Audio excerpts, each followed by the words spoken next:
Okay, so now we are approaching the end of this gradual training, and one of the things that happens at this point is, of course, the importance of giving rise to the joy and the happiness in your meditation, so they can take you all the way into samadhi. There's no real samadhi without that joy and happiness. Piti Sukha is one of those important qualities that you have to develop on this part. At this point, so this is shows you one way in which this happens. This next sutta is called the Mahanama Sutta. Mahanama was one of the cousins of the Buddha, and he was supposed to be a stream enter, so he was very well practiced and really had his act together. So this is one of the ways in which to give rise to this joy on the path. Often the joy just comes about because you practice in the right way. You're watching the breath, you're doing the metta meditation, whatever it is, and joy tends to happen as a consequence of that because the defilements disappear and then the joy comes. But there are also more like deliberate strategies, if you like, to give rise to joy. And these are some of those ways that are recommended by the Buddha. So, on one occasion, the Blessed One was dwelling among the Sakyans at Kapilavatthu in the banyan tree park. Then Mahanama the Sakyan approached the Blessed One, paid homage to him, sat down to one side, and said to the Blessed One. So here we are at Kapilavatthu. Kapilavatthu is pretty much the hometown of the Buddha, and this is the capital of the Sakyan Republic. Of course, that's where the Buddha came from originally. And Kapilavatthu has pretty much been discovered also by archaeologists in the north of India. And there was a pile of seals found in the place, and all those seals had the stamp Kapilavatthu on them. So it is fairly certain that we know where Kapilavatthu is situated. One of the interesting things about Kapilavatthu is one of the few sites where it looks like the remnants of the Buddha were left undisturbed for a long, long period of time. Most of those other sites, they were emptied out, and the relics and the bones or whatever was there was taken out and was divided around India, but Kapilavatthu seems to have been one of the few places where it was not taken out. These are the original stupas where the bones were put into stupas soon after the passing away of the Buddha. And the reason for that is because at Kapilavatthu there was a war which happened soon after Buddha passed away. And it seems like the Sakyans were mostly slaughtered in that war. So it probably went back to the jungle, and that stupa was kind of forgotten about until an Englishman who was a landowner in that area. English people are always kind of keen archaeologists. So he saw this mound. He was wondering, why is there a mound on my property? And he started digging into this mound, right? Curiosity got to him. And then as he dug in, they found this ancient stone casket inside her, and inscribed on that casket in ancient characters. It looked like Ashokan characters from the time of Ashoka. It was inscribed, these are the relics of the Lord Buddha, or something like that, owned by so and so, or whatever. That was actually found in the ground there. So if ever you want to see some real Buddha relics, lots of Buddha relics going around, and it's very uncertain where those Buddha relics often come from, right? Very unreliable, but these ones are probably some of the most reliable Buddha relics anywhere, and they are now kept in Delhi. So you got to go all the way to India to see them, but they are in a museum in Delhi, a very nice museum apparently. I haven't even seen them myself, but a very beautiful museum in Delhi here. That's where they are kept. So that's the Kapilavatthu and the banyan tree park. So Mahanama comes to the Buddha, and then he says, Bhante, how does a noble disciple who has arrived at the fruit and understood the teaching often dwell? And who has arrived at the fruit and understood the teaching means that he is a stream enterer, a sotapanna. That's kind of the meaning of that, because that's when you understand the teachings. So this teaching is given specifically to a stream enterer, but elsewhere a very similar teaching is also given to ordinary people who are not stream enterers. So it is really valuable for everyone here. Mahanama, a noble disciple who has arrived at the fruit and understood the teaching, often dwells in this way. Here, Mahanama, a noble disciple, recollects the Tathagata thus. The Blessed One is an Arahant, perfectly awakened, accomplished in insight and conduct. The Happy One, the one who knows the world, the unsurpassed trainer of tameable people, teacher of gods and humans, awakened and blessed. So we have already looked at this formula before, and this is the standard formula throughout the suttas, how the Buddha is described, and how the Buddha recommends that we should recall someone who is fully awakened. These are the qualities of a person who is fully awakened. So again, it's nice to think about those qualities a little bit. And when you think about that, and you think that this is your teacher, this is the person who is guiding us, it can become very powerful if you get into that. I'm not going to go through it again. But what happens when you do that is when a noble disciple recollects the Tathagata, on that occasion his mind is not obsessed by desire, by ill will, and by confusion. On that occasion his mind is simply straight, ujjugata, based on the Tathagata. A noble disciple whose mind is straight gains inspiration in the meaning, gains inspiration in the Dhamma, gains joy connected with the Dhamma. So this is how it's supposed to work, right? When you recall the Tathagata, that what you are really recalling is spiritual qualities. You are rejoicing in spiritual qualities that have nothing to do with defilements and all these kind of things, but qualities that have all to do with the inner joy, the inner happiness, the ending of all the defilements and all of these kind of things, the ending of suffering itself. And because you are thinking about these spiritual qualities, all the worldly things tend to disappear and go out of the window at that particular time. So that is really what is going on here.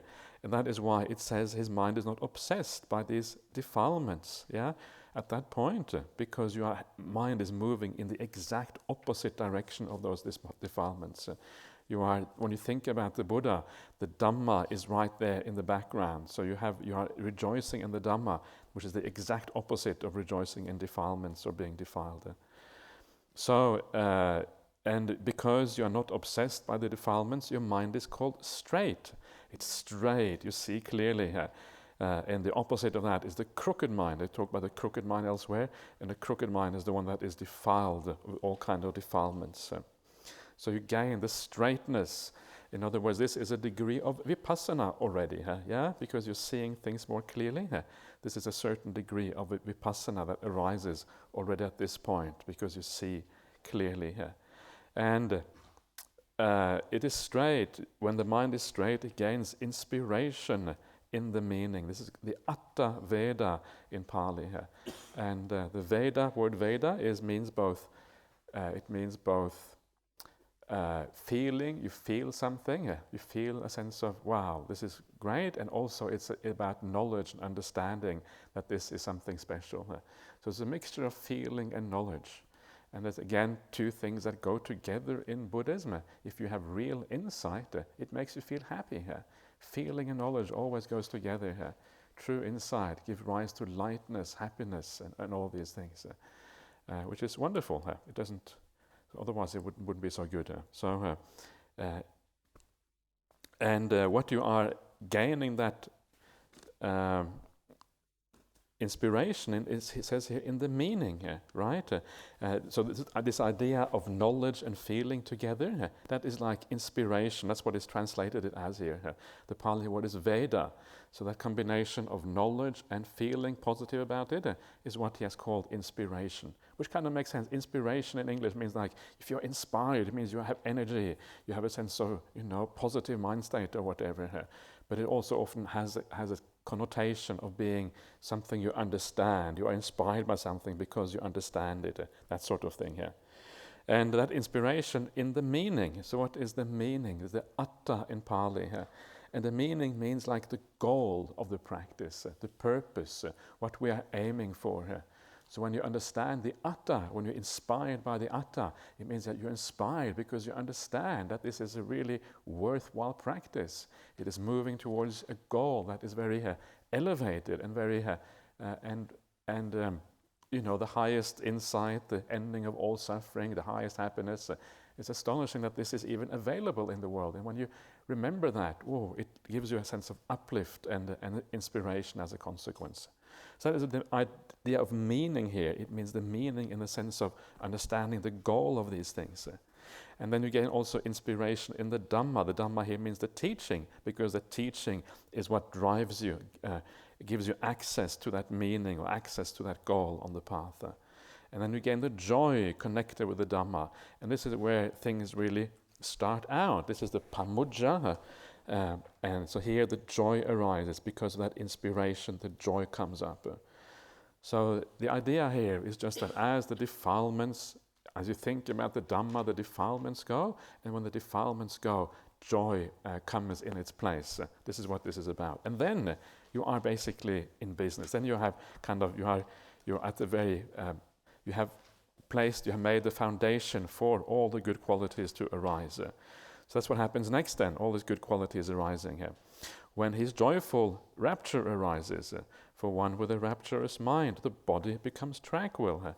One tranquil in body feels pleasure. For one feeling pleasure, the mind becomes stilled. You remember that sequence? Yeah? So this is the interesting thing. You read the suttas and you recognize the things, yeah? And you see them again and again in slightly different contexts, in slightly different ways. And this is what is so beautiful about them. And after a while, you start to see how it all fits together very nicely. Yeah? So this is actually very similar to the second sutta we had looked at on the very first or the second day, or whatever it was, and which shows you the psychology of meditation, how you experience meditation in the first person when it works properly. This is what you're seeing there. And here you see another way of looking at that, how you give rise to that sequence, give rise to that meditation by thinking about the Buddha in the right way. So this is how it works. You give rise to that joy, and then as you do that, you can either continue to reflect on the Buddha and give rise to more joy, or at some stage here you can move on to your meditation object, like the breath, for example, or something like that. And you can experiment a little bit with that to see what works out. So the idea is to kind of bring these things together, the meditation object together with the joy, and all of this when this kind of gets the right quantities of each one, so to speak, then it becomes like dynamite, and it kind of takes you all the way to samadhi and all these profound blisses on the Buddhist path. So there you are. So all of these things happen as a consequence, and then your mind becomes stilled. And when the mind is stilled, when you attain samadhi, this is called the noble disciple who dwells in balance amid an unbalanced population. Who dwells unafflicted amidst an afflicted population. As one who has entered the stream of the Dhamma, he develops recollection of the Buddha. So you are in balance, right? This is this idea of having this even mind during the day, a mind which doesn't jump around and go up and down according to your defilements and all these things, but you have this evenness of mind. You dwell in balance. Most people, most of the time, are kind of out of balance. Either they are attracted to something, or they are averse, or they are angry, or they have desire, and the mind is never really even. And that even mind is a very pleasant mind. There's a feeling that you're standing back a little bit from the world. You have a sense of perspective. You have a sense of being in charge of yourself. We had the idea of the sat indriya. The indriya is the faculty of mindfulness. Samad indriya as well. These are the things that they're called faculties because they are powers. These are things that allow you to be in charge of your own mind, in charge of your own actions, and have a feeling of being in control of yourself. You're not just kind of all over the place. And you are unafflicted, right? It's interesting because affliction, obviously you haven't overcome all suffering yet, but you have overcome a large amount of suffering here. And that's why you're called unafflicted already at this stage. If you're able to attain all of these happinesses, including samadhi, already you are almost getting very close already to the end of the Buddhist path at this point. So because of that, you are unafflicted already. In the middle of an afflicted population here. As one who has entered the stream of the Dhamma, you develop the recollection of the Buddha. So that is number one, recollection of the Buddha. And again, these things are not easy to do. Don't expect that this is going to work out very easily. You just sit down and you bliss out because you remember the Buddha. That would be great if it was that simple, but it isn't. And the reason it isn't so easy is because we haven't fully appreciated what the Dhamma is all about. The more you understand the Dhamma, where these teachings are heading, what they are about, the kind of supreme happiness that they give rise to, the ending of all problems, the more you get that, the more kind of amazed you are that these things even exist in the world, and think, wow, isn't it astonishing that these teachings are available? They are available for me to use here and now. And then you start to appreciate the Buddha who taught these things, who has attained that goal already. And when all that kind of comes together, that is when you feel a sense of joy, when you understand what is going on now. So let's have a look at the next one. The next one is precisely about the Dhamma. So let's see what the Buddha has to say about that. Again, Mahanama, a noble disciple, recollects the Dhamma thus. The Dhamma is well expounded by the Blessed One, directly visible, immediate, inviting one to come and see, applicable, to be personally experienced by the wise.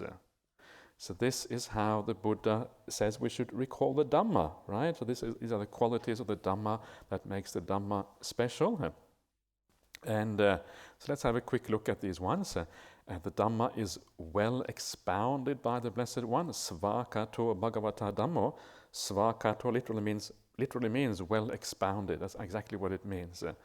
And the idea behind that, it's again probably this idea that when the Buddha speaks, he's very careful with the way he uses language. He says things in a way whereby it can last for a long time in the future. So, which means that when we read the Buddha word, you're careful with how you read it. Every word matters, and the whole thing is very nicely structured, and you remember that. So you don't take anything, nothing in there is kind of haphazard or random, anything like that. Structured, every word has a meaning, etc. That is already very, very nice. So this means that we have a special, when you read the suttas, you are especially careful about that. Then we have the idea of sandittika, directly visible, it says here. And sandittika in the suttas has two meanings in a sense. And one meaning, it is when it is used in opposition to samparayika. Samparayika means that has to do with future lives or your next life. So sandittika is this idea that it relates to this life, this existence. And this is one of those things that makes the Buddhist teachings, again, quite special, that everything in Buddhism is attainable in this life. Yeah? Everything is experienceable right here in this life. Don't have to wait to get it confirmed after you die. If it is after you die and you got it wrong, it's tough luck, right? But but in Buddhism, it isn't like that. You actually get a chance to see everything here and now.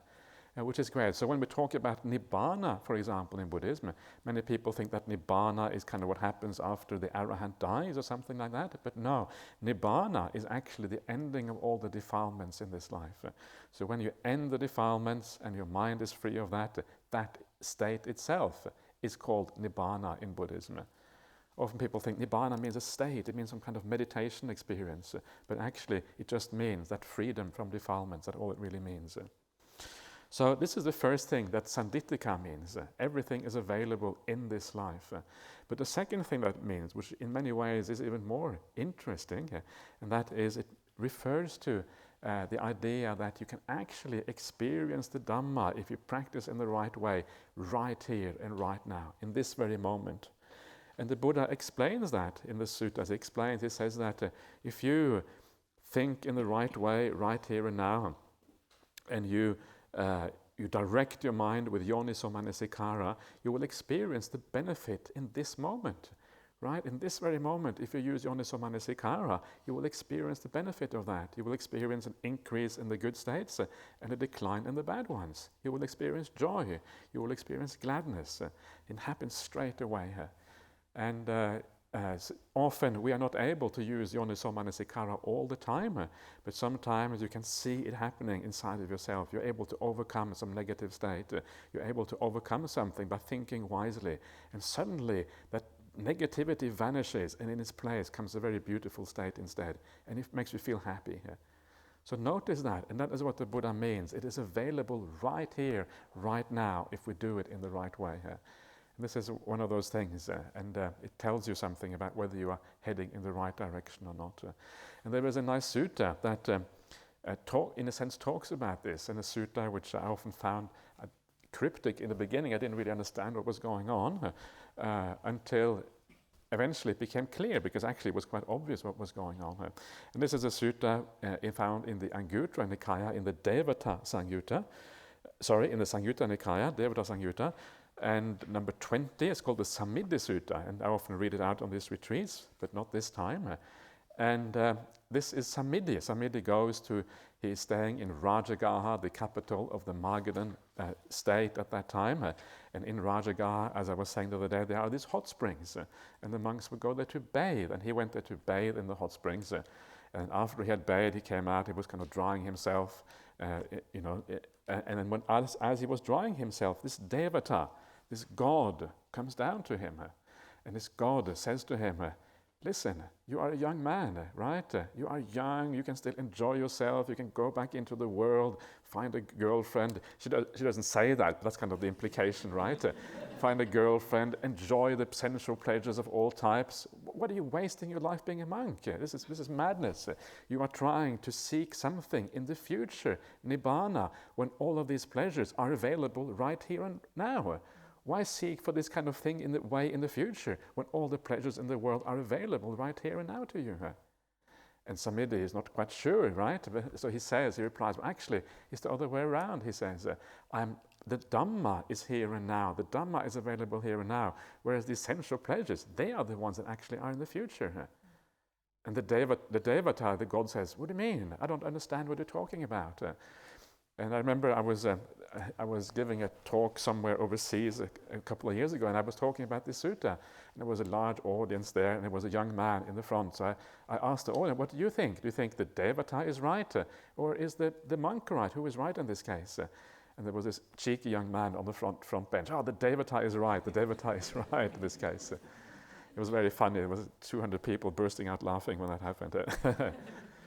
So we know instinctively that the Devata is wrong, but why is it that the Devata is wrong? What is going on here?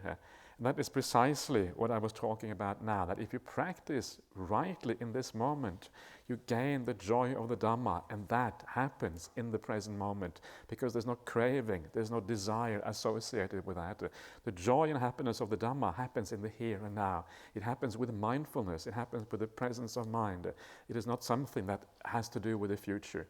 So although Nibbana itself or jhanas may be in the future, you actually gain that happiness of the Dhamma right here and now if you do things in the right way.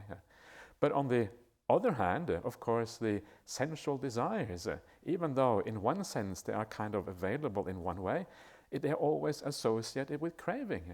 Yeah, always. It's very rare that there is no craving there when you indulge in sensual pleasures. And even if there's a short time when you're kind of reasonably happy, usually there's actually craving there even while you are enjoying those things. And then as soon as it's finished, your mind turns to something else. And so it goes on and on and on forever. So because it's craving, it's about the future.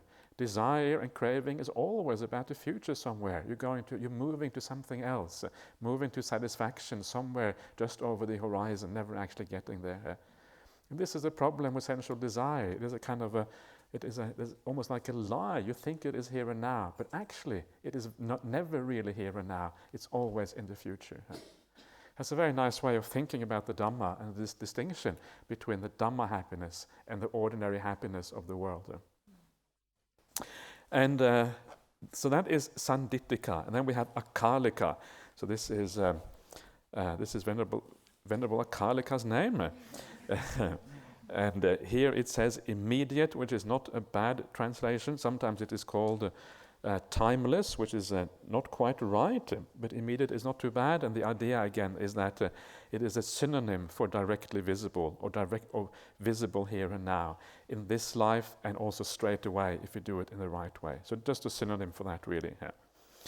Inviting one to come and see. This is ehipasiko. Yeah, ehipasiko, and that's also a very similar idea again. Come and see for yourself. Come and experience it right here and now.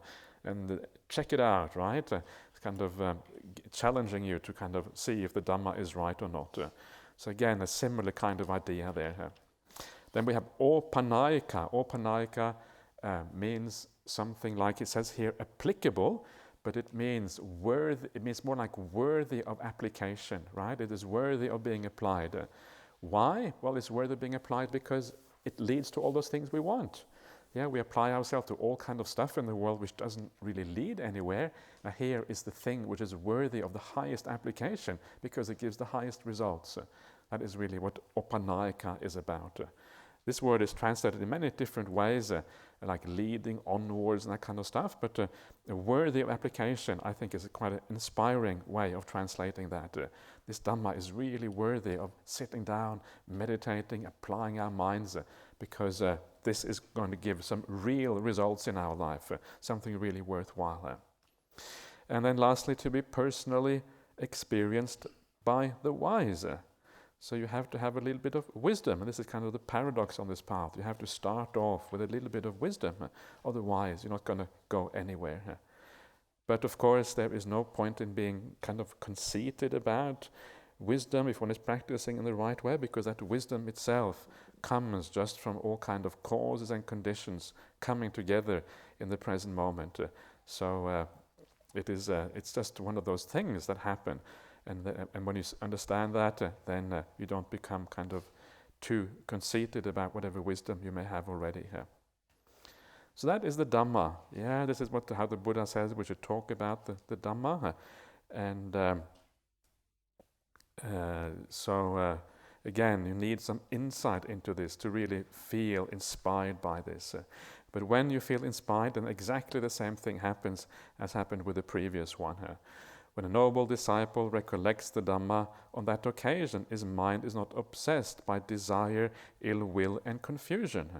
On that occasion his mind is simply straight, based on the Dhamma. A noble disciple whose mind is straight gains inspiration in the meaning, the Atta Veda, in other words, the inspiration in the goal of the path where we're all heading here.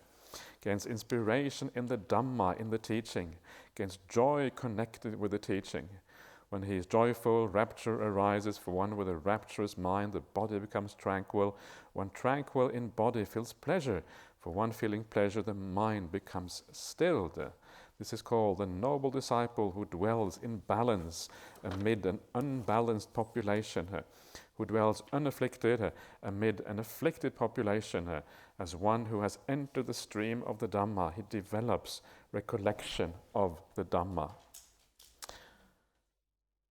Okay, so that is the first two parts of the Triple Gem, and now we come to the third part, the Sangha itself.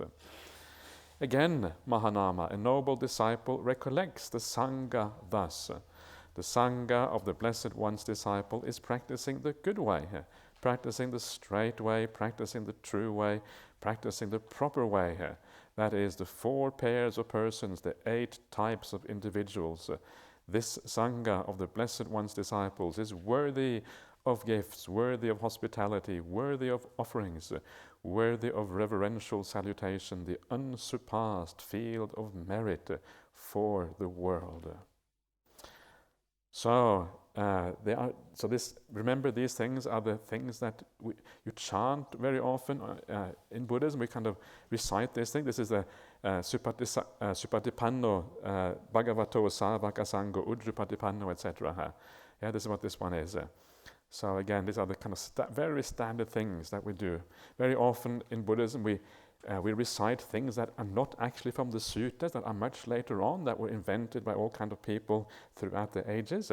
But these are some of the original chants, original recitations that go all the way back to the Buddha. So these are the most interesting ones, because these are recommended by the Buddha himself. All the other stuff can be nice, but it doesn't have the same power as these things. So, the Blessed One's disciple, they are practicing the good way here. Yeah, and Supatipanno. And the point is that once you become a stream enter, you internalize the path of the Noble Eightfold Path. You know what that path is. And that is why you're practicing the good way here. The rest of us, all those people who are not Aryans, noble ones, we're not practicing the good way yet, right? We are kind of fumbling around in the dark a little bit. We're given the teachings. Sometimes we succeed. Sometimes we don't quite succeed because we don't know what the path is. We don't know when our mind is in the right state. We don't know what is going on. And this is one of the problems of not being an Arya. It's only the Aryans who practice this path 100% because they have internalized it. So for the rest of us, we try to kind of approximate to that, get as close as we possibly can, and that is what kind of our purpose is. But these ones, these Aryans, they are fully on the path. So that's why they also practice in the straight way, the Ujju Patipanna. Ujju means straight. There's no kind of crookedness in the way they practice. They're practicing the true way, Nyaya Patipanno. Nyaya is a word that in the early Dhamma refers to dependent origination. It refers to paticca samuppada. This is what this is about. So they are practicing in accordance with dependent origination. So what does that mean? What that means is that a dependent origination, it starts with avidya, right? Avidya, paccaya, sankhara. In other words,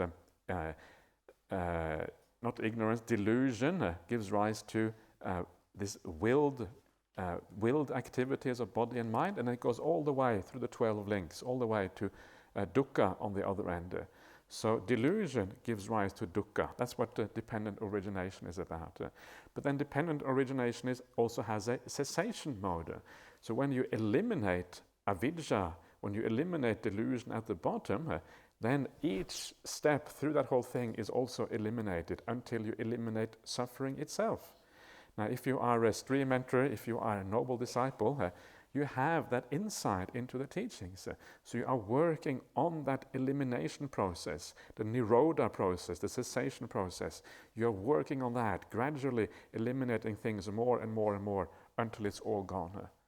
Whereas the rest of us, we are kind of sometimes eliminating, sometimes we are adding a bit of delusion because we don't really know. It's only when you become a stream enterer that you understand exactly what the problem is. So this is again the idea of the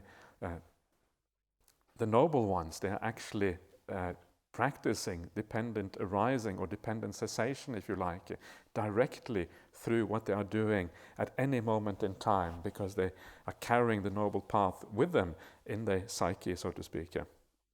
They practice in the proper way. Same thing again, right? The real way, the way that is appropriate.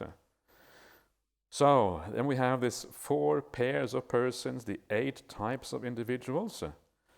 That probably sounds a little bit cryptic to some of you, what that is all about. And what this is all about is just a way of classifying the noble ones into different categories. So you are classified according to whether you are a stream winner, whether you are a once returner, non-returner, or arahant. That's four categories.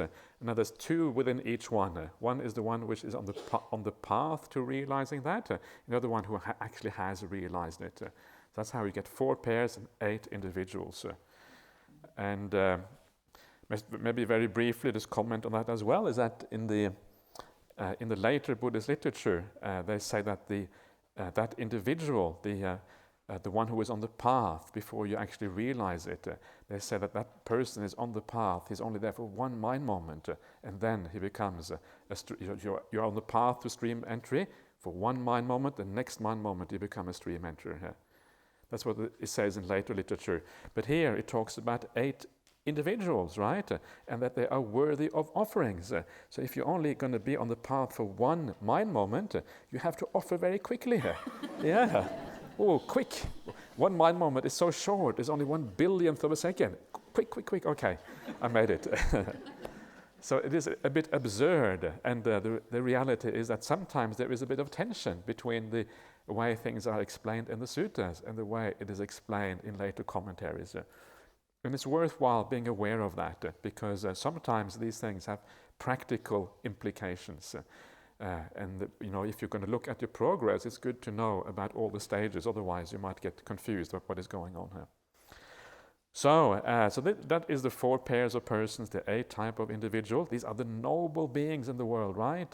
These are the people who are practicing properly here. And this is the Sangha. This is the real Sangha of the Blessed One's disciples. The rest of us, we're kind of semi-disciples. We're trying kind of desperately to get there, but we're having a bit of a hard time because we are partially blind. But these ones are the ones that actually see. So once you see, you are worthy of gifts, worthy of hospitality, worthy of offerings, worthy of reverential salutation. Why is that? Because you have the key to unlock all the happiness that is available in the universe.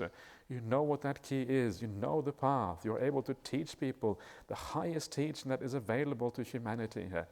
Yeah, and if you are the highest kind of teacher, the Buddha on top, but all the Aryans have a similar kind of insight. If you're the highest kind of teacher and you can give people the highest thing, you are worthy in return of all of these things. You respect people who have the ability to give you the highest. And this is what it's all about. So we respect any teacher, but these are the best kind of teachers. So remember that. This is a beautiful thing to keep in mind. Of course, we don't really know who the Aryans in the world are, and because we don't know that, what we do, and this is what the Buddha recommends, if you want to give a gift to the Sangha, right, you want to support the Sangha in a certain way, you give it to the Sangha as a whole. You don't give it to individuals. Individuals is uncertain. Give to the Sangha as a whole, that will include the Aryans. And then you have the right kind of attitude when you give something. It's also a very broad mindset when you give to the whole Sangha, right? There are thousands of monastics out there, both male and female, practicing this path. What a wonderful thing it is when you kind of give to all of those at the same time. May anyone of that Sangha enjoy, this gift that I'm giving, whatever that is. So that is the right way of giving an offering to the Sangha according to the Buddha. And because it is the unsurpassed field of merit for the world, precisely because they are the highest kind of teachers that are available. So that is the Sangha, and I sometimes like to think about some of the people who I consider the Aryans in this world and how they practice and how they do things, and often it's very inspiring to think about that. Some of the people who I have seen over the years, and in different countries and different people, and some of those stories I was telling you about Ajahn the other day, and he is one of these people where you feel there's something it's very hard to know exactly where they're at, what's going on with them, but you get this feeling there's something very powerful and very special about some of these people. And Ajahn, I'm sure most of you may have heard this story before, but he has that famous story of when he was wandering around in Thailand in the early years before all the forests were cut down in Thailand, right? And 30, 40 years ago, there was still quite a lot of forest left also in the northeast. Northeast is the Isan of Thailand. And they would wander around and go from jungle to jungle. And then one day they arrived at this village, Ajahn Ganha and all his monks. And they said to the headman of that village, they said, well, can we stay in the forest here and come out for Pindabat to collect alms food tomorrow morning? And the headman said, of course, we would be honored to have you stay here, so please stay here. So they go into the forest and they sit down. This is getting kind of towards the evening, and they sit down to meditate, all the monks, Ajahn Ganha in front of everyone else. And then after a while, they hear this noise. Yeah, and they're all sitting there with their eyes closed. They don't know what it is, so okay, forget about it, no problems. And the noise gets louder, yeah, and louder and louder, until eventually Ajahn Ganha feels that something is almost in his face. That's when you kind of, okay, I better maybe should open up my eyes and see what's going on. So he opens up his eyes, and when he opens up his eyes, what he sees is a king cobra, kind of like this, right? Almost looking him in the eye. And this is supposed to be one of the most scary things that can happen to you when you have an enormous snake like that, staring you straight into the eye, looking as if it's about to strike you or something. It's very kind of frightening. But he is this incredibly cool monk, right? Completely cool. He is really cool, right? Really cool. It's a higher kind of coolness. Yeah. So what he does, because when you come to that stage, you don't have any fear anymore. Fear is gone. Why? Because you don't really care if you die or not. If you died, no big deal. You're going to kind of, there's no kind of suffering in the future anyway, so no big deal. So very slowly he takes up his hand up, right? Takes it up because the snake is so close. He just puts his hand on the snake's head, pats it on the head. Oh, thank you, snake, for coming and visit us. Now is the time for you to move on. So the snake gets probably really confused. Right, what is going on here? This is not supposed to happen. So the snake just kind of humbly goes down on the ground and then goes off into the forest.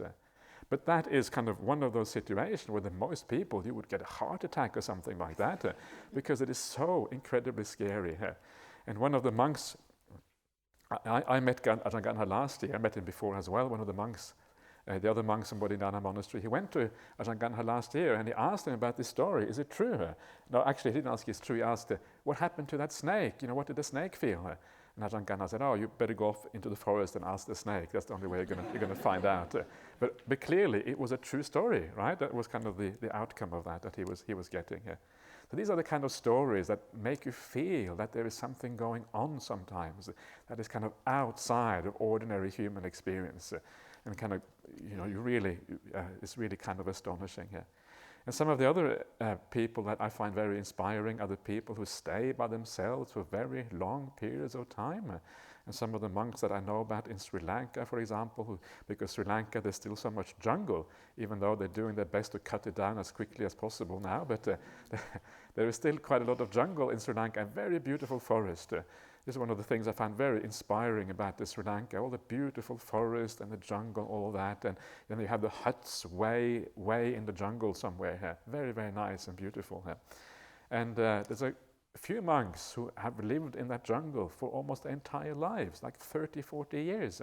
And then they come out of the jungle maybe once a year and they have like a discussion with a group of monks, right? They come out, have a discussion about profound things like Nibbana and that kind of stuff. And then when the discussion is over, they just disappear into the jungle again, right? You don't see them for another year, and then they kind of come out like this ghost emerging from the jungle. And when they are in the jungle, they have this very simple, very, very simple kutis, three-walled kutis very often, because a three-walled kuti is like a cave. So the idea is to have a bit like a cave. And then you stay in that kuti.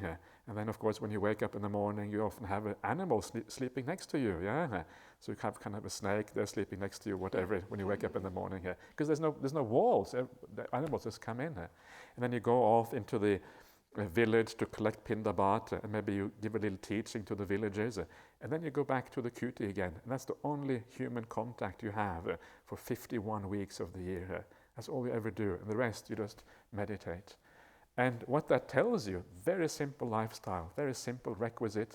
What it tells you, the only way you can do that sort of thing is if you are gain some happiness that is more profound, that is more than the normal happiness of human beings. There is no way you can live like that unless you gain that kind of happiness. So it gives you, when you think about it in the right way, it gives you this feeling that there is something going on in this world that is beyond the normal human experience, that is beyond what we normally can do. And these people, they are happy. They're actually more happy than most people just living in this way here. And it kind of, whoa, it reminds you of something. Or, like Ajahn Brahm, when he went on retreat, it's becoming many years ago now, but when he went on a 6-month retreat, and after 6 months, he hadn't seen a single person for 6 months, nobody for 6 months. He couldn't really remember the names of the monks anymore. Who's that monk over there? I can't remember anymore. And he comes off retreat and he couldn't speak anymore because his mind has completely stopped. There's no vitaka, vichara, no movement of the mind, so he could barely talk. He was kind of trying to, but he said, when he gave his first talk, he said, 6 months of bliss, right? So he didn't really want to come off that retreat after 6 months. He'd be happy to just stay on because it was the most blissful experience of his life. And you could tell when you saw him, he was just utterly peaceful. He looked utterly blissed out, basically. So these are the kind of things that remind you of what is possible in this world. And it's not just the monks, there are nuns as well who practiced really well in this way. People like Tenzin Palmo come to mind, who stayed in a cave, in the Himalayas for 3 years or something, pretty much by herself. Or people like Ayakema, who was one of the pioneers among the Buddhist women, bhikkhunis. And so both genders are capable, of course, of this kind of practice, and they are good. They are, good. We have people who have done this thing before us that we can look up to in this way and see where the path is heading here. There are quite a few stories about that, astonishing, amazing stories about what people do when they are. There's another story. This is a really interesting story. This is a very famous Chinese monk. His name was Empty Cloud, I think.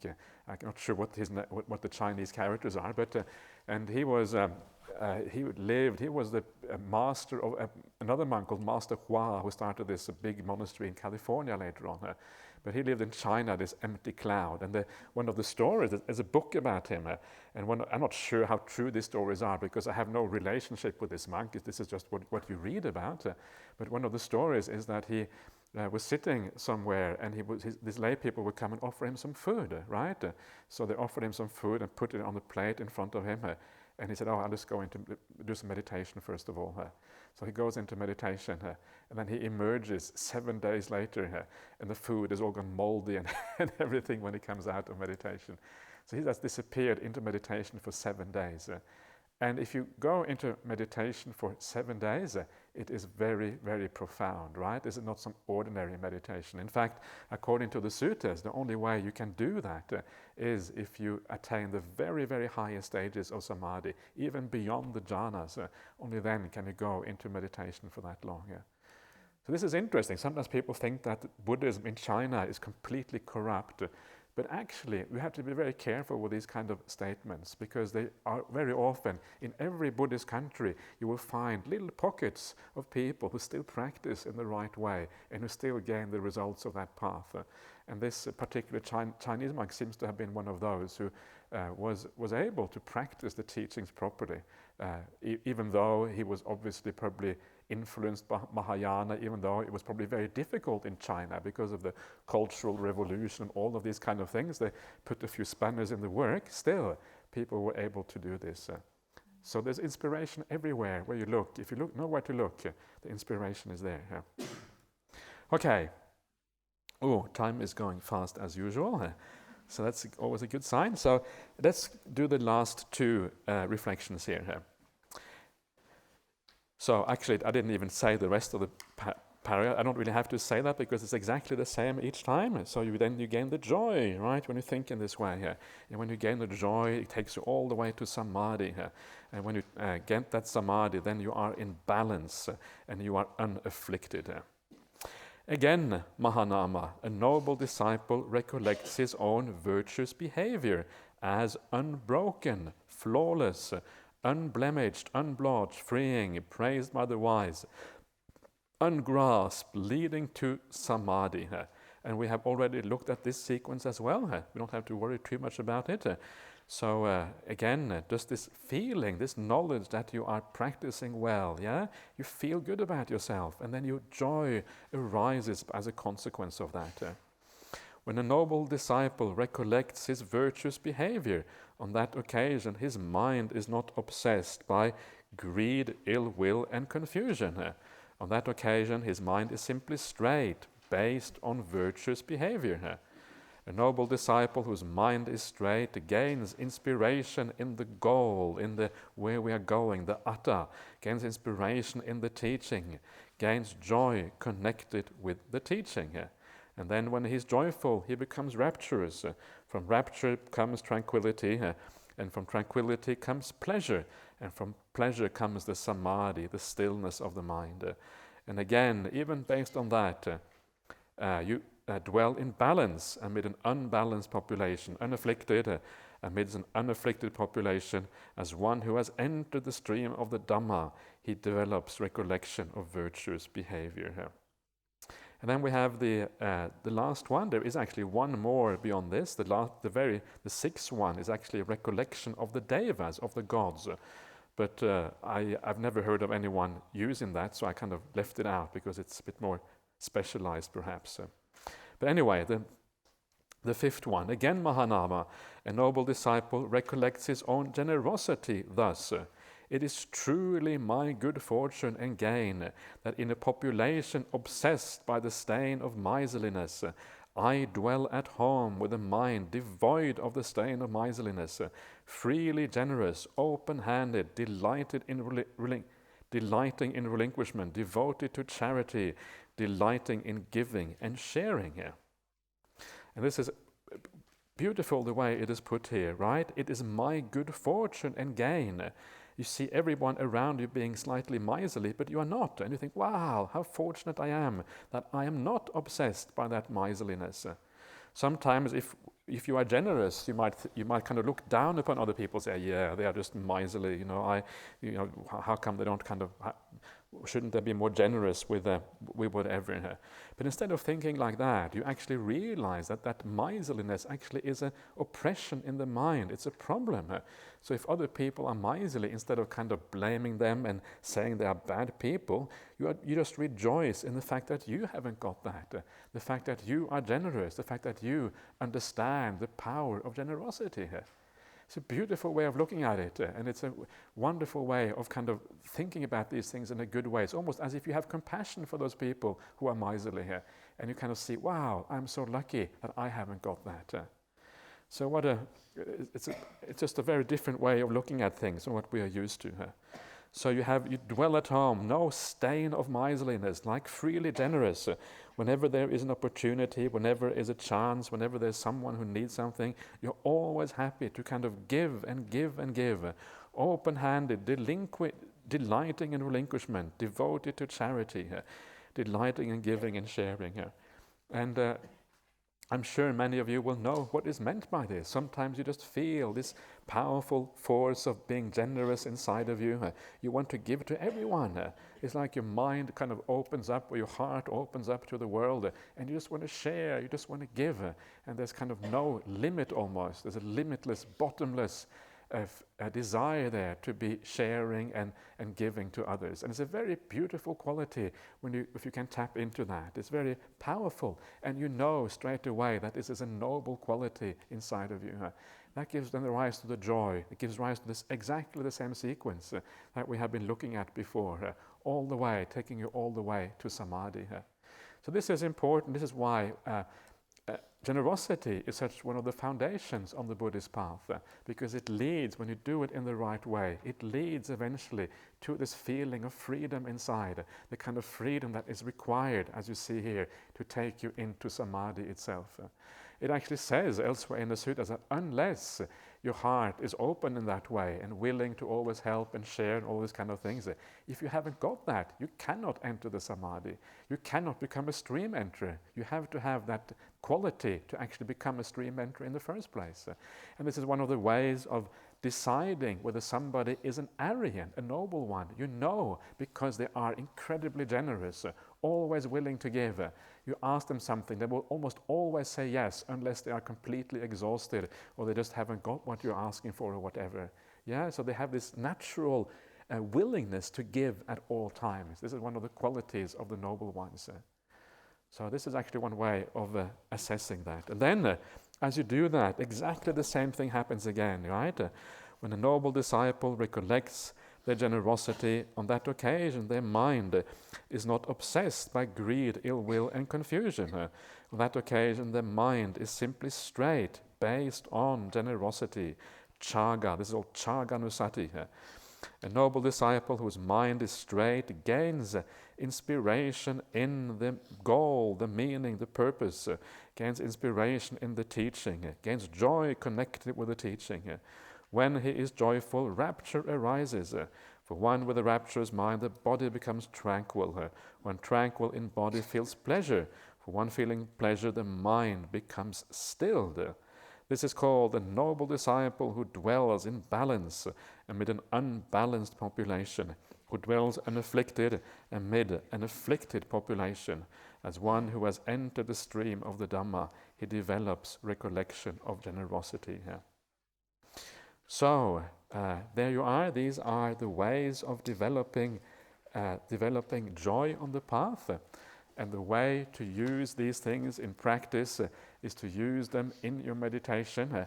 And the best way is, first of all, when you start out your meditation, always start off by just finding that balance inside of yourself, allowing mindfulness to arise, finding making the present moment the pleasant moment.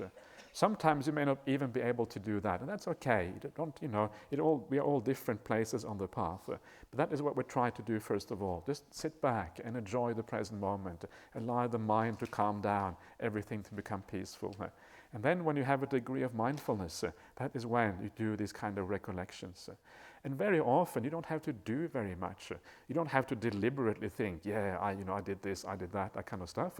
If you do too much of that, often it destroys the peace and it destroys the joy of the occasion. Very often it's almost as if the mind goes there naturally.